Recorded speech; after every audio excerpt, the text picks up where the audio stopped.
ও মালিক, তুমি আমারে দুনিয়াতে পাঠাইছো, পাঠানোর সময় আমার মা কত কষ্ট করছে, জান বের হয়ে যায় অবস্থা। এরপরে আমি দুনিয়াতে আসলাম, এত কষ্ট আমি মাকে দিলাম, কিন্তু মার কোনো খেদমত আমি করতে পারলাম না, আমার মার ঋণ আমি শোধ করতে পারলাম না।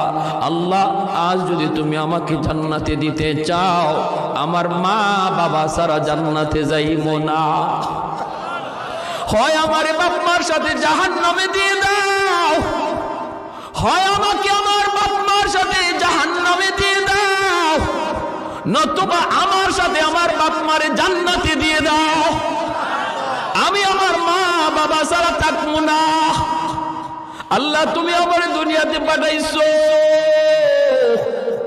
আমার মা আমার বাবা আমার উপর কি পরিমাণ ঋণ, আমি তো ঋণ শোধ করার সুযোগ পাই নাই, দিছো না।